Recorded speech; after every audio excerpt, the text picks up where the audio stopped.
गुजरात में बोले PM Modi, Google से छात्रों को आंकड़े मिल सकते हैं, निर्णय खुद ही लेना पड़ता है। पीएम मोदी से मिलने के बाद बोले नवीन पटनायक, बोले तीसरे मोर्चे की संभावना नहीं।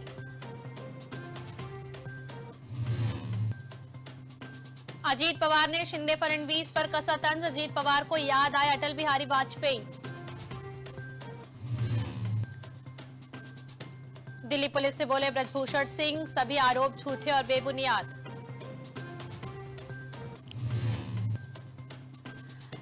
अखिलेश यादव पर बरसे लक्ष्मीकांत वाजपेयी, बोले डर की वजह से कभी नहीं गए नोएडा।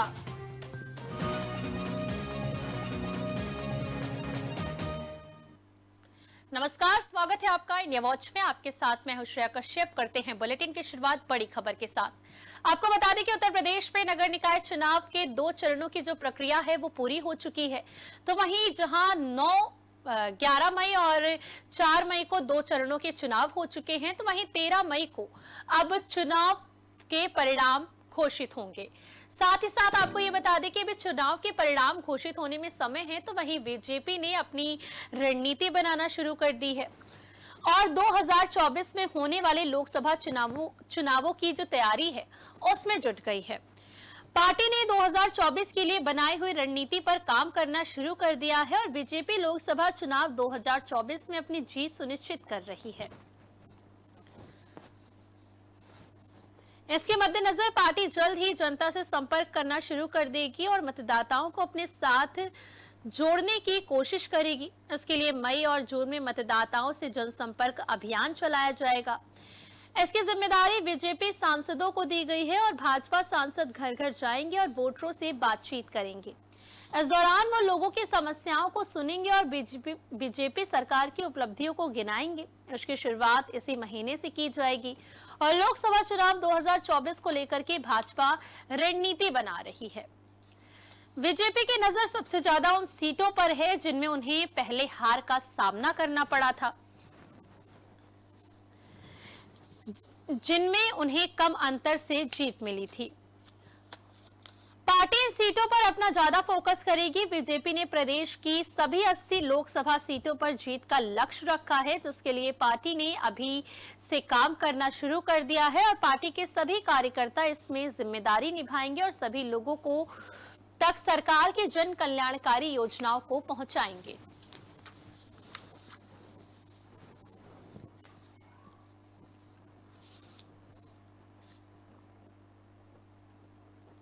आपको बता दें कि जहां नगर निकाय चुनाव की जो प्रक्रिया है वो पूरी हो चुकी है, तो वहीं अब 13 मई को परिणाम घोषित होने वाले हैं। तो वहीं बीजेपी ने विपक्ष को पीछे छोड़ने की रणनीति बनाई है और साथ ही साथ लोकसभा चुनाव को लेकर के भी तैयारियों में जुटी हुई है। तो वहीं आपको बता दें कि बीजेपी ने जो रणनीति बनाई है उसके तहत वो अपने काम में भी जुट गई है। साथ ही साथ जिस भी जिलों में बीजेपी को हार का सामना करना पड़ा था या फिर कम सीटों में जीत हुई थी, वहां पर बीजेपी की तरफ से ज्यादा फोकस किया जा रहा है और आपको बता दें कि बीजेपी की जो रणनीति है उस पर बीजेपी ने काम करना शुरू कर दिया है।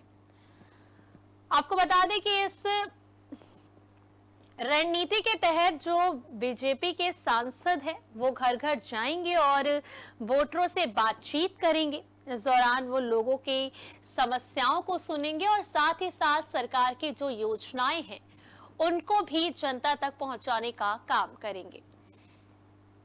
ये जिम्मेदारी जिलों के भाजपा सांसदों को दी गई है और आपको बता दें कि लोकसभा चुनाव 2024 में होने वाले हैं, जिसको लेकर के बीजेपी अपनी रणनीति बना रही है और अभी से तैयारियों में जुट गई है। ताकि इसी को लेकर के ज्यादा जानकारी के लिए हमारे साथ विकास पांडे बीजेपी नेता जुड़ गए हैं। विकास जी, आपका बहुत स्वागत है इंडिया वॉच में। विकास जी, आप जो निकाय चुनाव हो चुके हैं और इसका जो परिणाम है वो भी 13 मई को यानी कि कल घोषित किए जाएंगे और बीजेपी इसको लेकर के नई रणनीति बना रही है, क्या कहेंगे आप, क्या प्रतिक्रिया है आपकी? देखिए, भारतीय जनता पार्टी का कार्यकर्ता जी 24 घंटे 7 दिन और 5 साल जनता के बीच सक्रिय रहता है। जी में कोई दो राय नहीं है, चाहे हमारे उपचुनाव हो, चाहे नगरीय निकाय के चुनाव हो, चाहे पंचायत के इलेक्शन हो, लोकसभा हो, विधानसभा। जी भारतीय जनता पार्टी अब राजनीतिक दल होने के नाते जो जी उसका सबसे बड़ा उत्तरदायित्व है वो है चुनाव में सकारात्मक भागीदारी करना। हम उसका निर्वहन करते हैं और 100% देकर के उन चुनाव में हम विजय प्राप्ति का लक्ष्य रखते हैं। जी। विकास जी, जो रणनीति है बीजेपी के द्वारा बनाई गई है, इससे जनता को कितना लाभ होगा?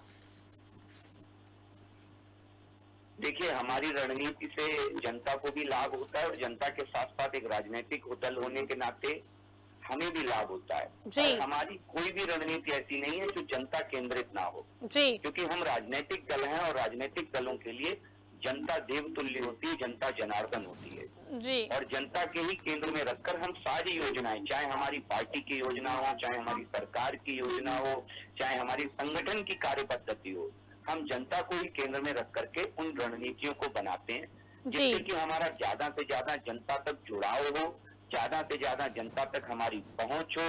हम चाहे सरकार की योजनाओं के माध्यम से हो, चाहे संगठन के सेवा कार्यों के माध्यम से हो। जी। विकास जी, ये जो बीजेपी के द्वारा रणनीति बनाई गई है, साथ ही 80 लोकसभा सीटों पर जीत का लक्ष्य रखा है बीजेपी ने, तो इसमें आपको क्या लगता है बीजेपी को कितनी सीटों पर सफलता प्राप्त हो सकती है? देखिए, हमारा लक्ष्य है 75 प्लस का। हम 75 से ज्यादा सीटें जीतने के लक्ष्य के साथ उत्तर प्रदेश के इस 2024 में लोकसभा चुनाव के समर में जाएंगे। जी। उसके बाद हम सब कुछ जनता पे छोड़ देते हैं। जी। कारण कि हमने जनता को हमेशा देने का काम किया है।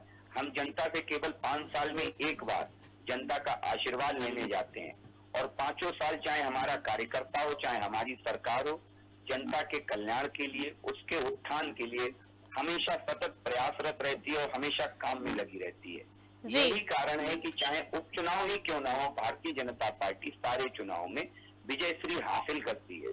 जी जी। विकास पांडे जी, आपका बहुत शुक्रिया हमारे साथ जुड़ने के लिए, अधिक जानकारी को साझा करने के लिए। तो आपको बता दें कि जहां नगर निकाय चुनाव को लेकर के चुनाव हो चुके हैं और साथ ही साथ 13 मई को यानी कि कल नगर निकाय का जो चुनाव है उसके परिणाम घोषित कर दिए जाएंगे और इसको लेकर के बीजेपी की तरफ से रणनीति तैयार की गई है। आगे बढ़ेंगे अपनी अगली खबर की ओर, जहां आपको बता दें कि महिला पहलवान जो हैं वो जंतर मंतर पर ब्रजभूषण शरण सिंह के खिलाफ धरने पर बैठी हुई हैं। आपको बता दें कि ब्रजभूषण शरण सिंह पर महिला पहलवानों की तरफ से यौन उत्पीड़न का जो मामला है वो दर्ज किया गया है। आपको बता दें कि उनके खिलाफ एक नाबालिग समेत 7 महिला पहलवानों ने यौन शोषण का आरोप लगाया है। इस मामले में ब्रजभूषण के खिलाफ पॉक्सो समेत 2 एफआईआर दर्ज हो चुकी हैं। इस मामले में दिल्ली पुलिस ने ब्रजभूषण शरण सिंह के खिलाफ फिर से बयान दर्ज किए हैं। पुलिस ने उससे कुछ दस्तावेज भी मांगे हैं। पुलिस ने कहा है कि जरूरत होने पर फिर से बयान दर्ज कराने के लिए बुलाया जाएगा। ब्रजभूषण ने अपने ऊपर लगे आरोपों को नकारा है। एसआईटी की जिस टीम ने बीजेपी सांसद से पूछताछ की है, उन्हें 6 सदस्यों में 4 महिलाएं हैं। ब्रजभूषण शरण सिंह अब तक 2 बार बयान दर्ज करा चुके हैं और ब्रजभूषण के अलावा दूसरे आरोपी WFI यानी कि रेसलर फेडरेशन ऑफ इंडिया के असिस्टेंट सेक्रेटरी विनोद तोमर के बयान दर्ज किए गए हैं।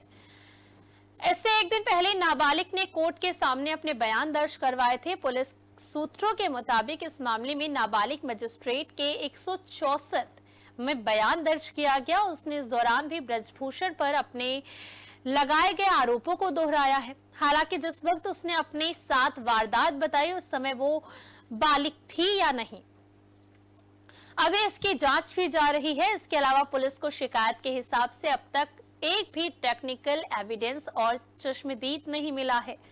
पुलिस सभी सबूतों की पड़ताल करने के बाद ही कोई एक्शन लेगी। पहलवान 23 अप्रैल से जंतर मंतर पर धरने पर बैठे हुए हैं। पहलवान साक्षी मलिक ने एक दिन पहले कहा था कि अगर ब्रजभूषण शरण सिंह को अपनी ईमानदारी पर भरोसा है तो वो लाई डिटेक्टर नार्को टेस्ट कराएं। साक्षी ने कहा कि मैं WFI अध्यक्ष को नार्को टेस्ट के लिए चुनौती देती हूं, हम भी जांच कराने को तैयार हैं।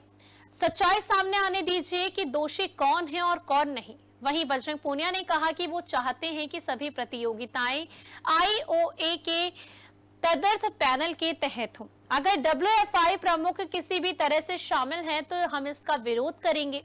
दिल्ली पुलिस यौन शोषण मामले में जांच के लिए अब तक दिल्ली के बाहर दूसरे राज्यों में गई है। जानकारी के मुताबिक पुलिस की टीमें जांच के लिए उत्तर प्रदेश, झारखंड, हरियाणा, कर्नाटक समेत कुछ अन्य जगहों पर भी भेजी गई है। महिला पहलवानों के बयान के आधार पर ये टीमें भेजी गई हैं। ऐसी खबर पर ज्यादा जानकारी के लिए हमारे साथ वरिष्ठ पत्रकार पंकज रस्तोगी जुड़ गए हैं। पंकज जी, देश में जो है जंतर मंतर पर धरना प्रदर्शन हो रहा है दिल्ली के अंदर। ये रेसलर फेडरेशन ऑफ इंडिया के जो अध्यक्ष हैं ब्रजभूषण शरण सिंह के खिलाफ जो पहलवान हैं वो धरने प्रदर्शन पर उतर आए हैं, तो वहीं नाबालिग पहलवान के 164 बयान को भी दर्ज कर लिया गया है। क्या प्रतिक्रिया है आपकी?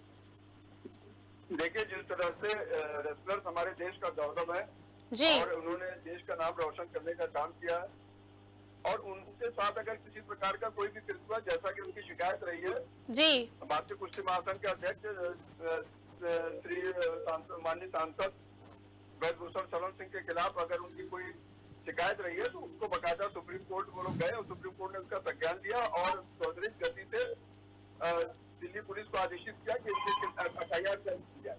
जी, ठीक है, और FIR दर्ज हो गई और उसके बाद कोर्ट ने ये कहा कि इसके बाद से इसका पटाक्षेप हो गया। जी, और न्यायालय जाए, जिला न्यायालय में आपको न्याय नहीं मिलता तो आप जो है हाई कोर्ट जाए। जी, और देखिए, इसके लिए दिल्ली पुलिस ने भी त्वरित कार्रवाई करते हुए SIT का गठन कर दिया और SIT इस मामले की गहनता से जांच कर रही है।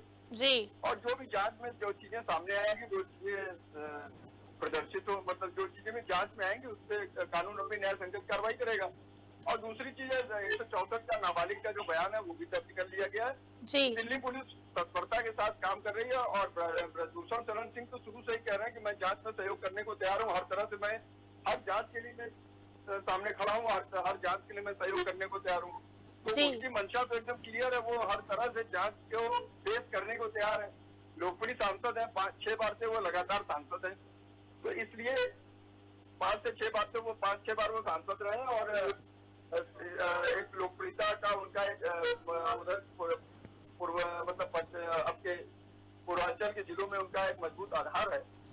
तो सवाल ये है कि जिस तरह से पुलिस कार्रवाई कर रही है और पुलिस की कार्रवाई पे रेसलर्स को भी भरोसा रखना चाहिए।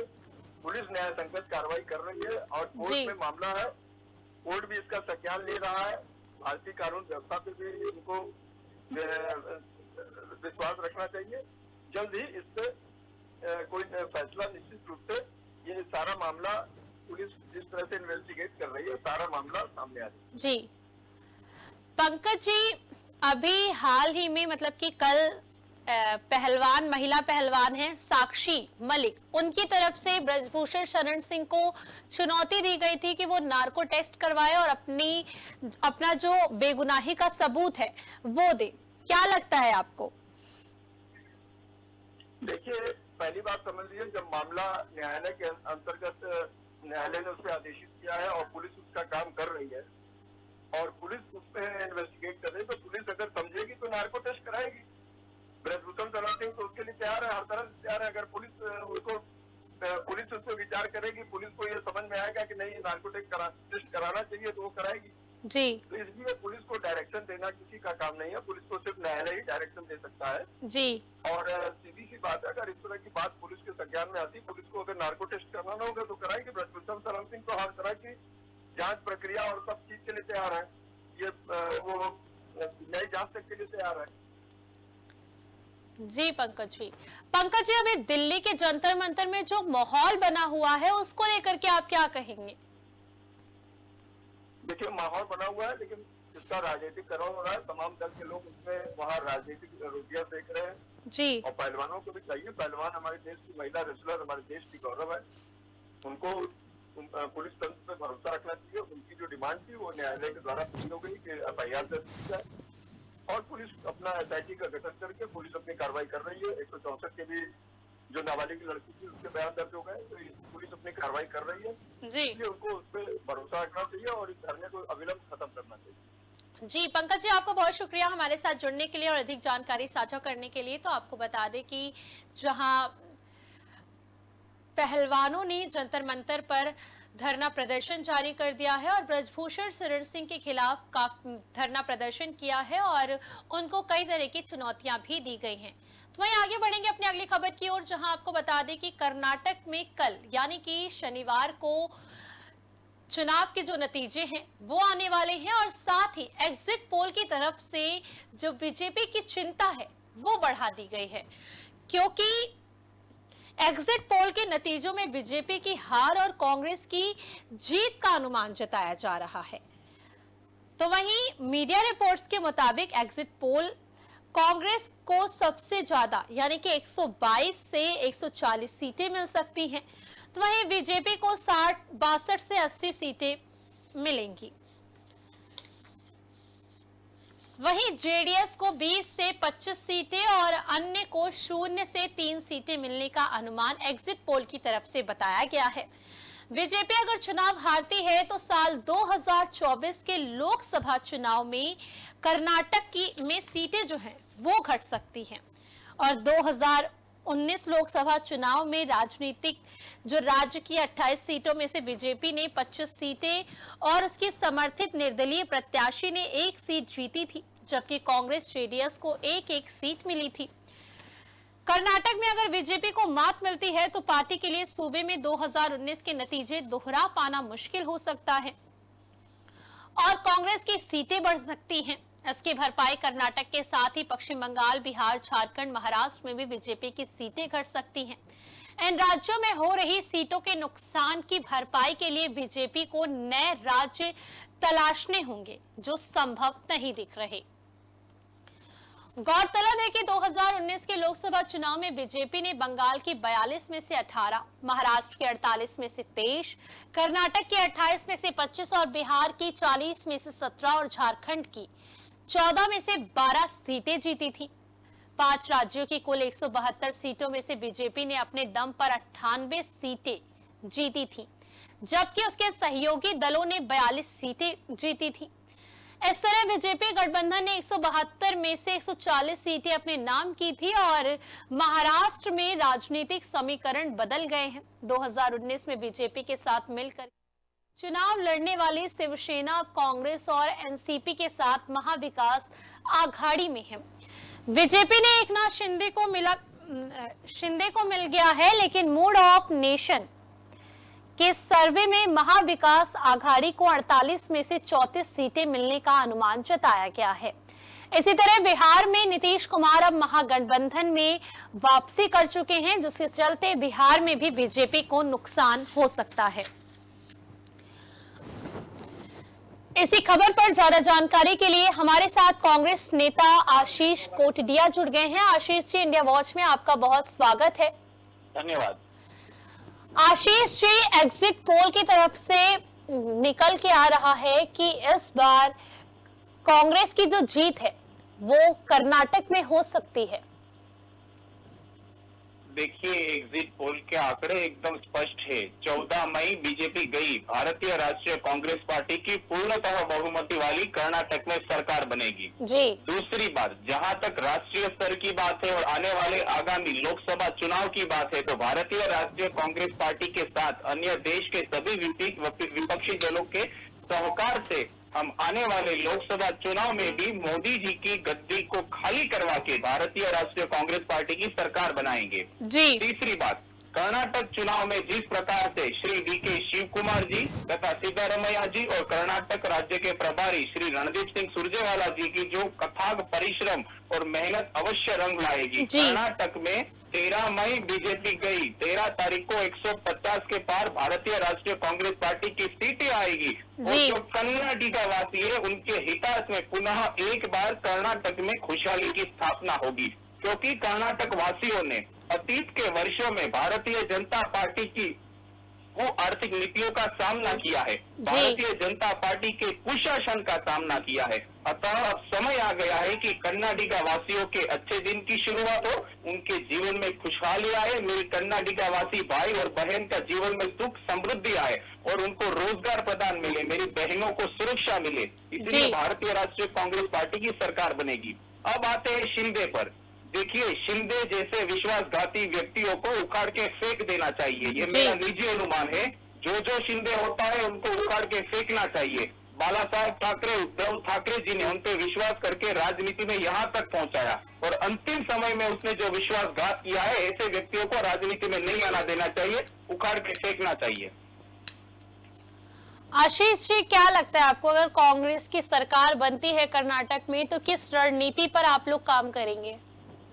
अवश्य, यदि कर्नाटक में कांग्रेस की सरकार बनेगी तो राहुल गांधी जी के तत्वाधान में तथा मल्लिकार्जुन खड़गे जी के नेतृत्व में जो वादे किए गए उन सभी वादों के ऊपर खरा उतरा जाएगा, उनको अमली जामा पहना जाएगा तथा भारतीय राष्ट्रीय कांग्रेस पार्टी अपनी सभी नीतियों को क्रियान्वित करेगी कर्नाटका वासियों के हितार्थ में। जी आशीष जी। जी आशीष जी, देखिए, जैसा कि अनुमान लगाया जा रहा है एग्जिट पोल की तरफ से कि कांग्रेस को इस बार जीतने के अनुमान काफी ज्यादा है, 122 से 140 सीटें मिल सकती हैं। आपकी तरफ से क्या अनुमान लगाया जा रहा है कि आप लोग कितने सीटें जीतने का दावा कर रहे हैं? देखिए, कर्नाटक में कांग्रेस की सरकार बनेगी और हमारी पार्टी के अनुमान के अनुसार भारतीय राष्ट्रीय कांग्रेस पार्टी की 150 से पार सीटें आएगी। कांग्रेस की सरकार अवश्य बनेगी, पूर्णतः बहुमतवादी, और 150 के पार सीटें आएगी कांग्रेस पार्टी की।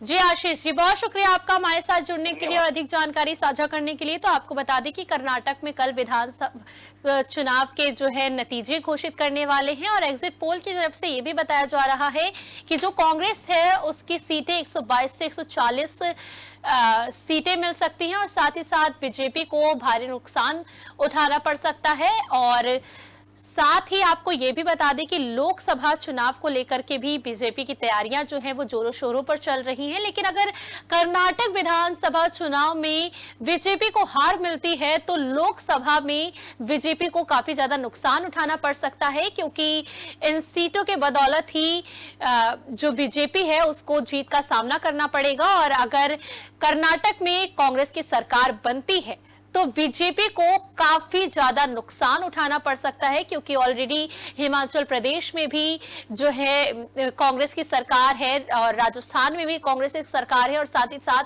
बिहार में भी बीजेपी को काफी ज्यादा नुकसान उठाना पड़ा है। और सिर्फ अगर बात की जाए तो महाराष्ट्र में एकनाथ शिंदे को लेकर के जो बीजेपी की महागठबंधन की सरकार है वहां पे काबिज है और साथ ही उत्तर प्रदेश को लेकर कुछ राज्यों में है जो बीजेपी की सरकार है। लेकिन कर्नाटक को लेकर के अगर देखा जाए, कर्नाटक की बात की जाए तो अगर कर्नाटक में बीजेपी को हार का सामना करना पड़ सकता है तो लोकसभा में बीजेपी को काफी ज्यादा नुकसान उठाना पड़ेगा।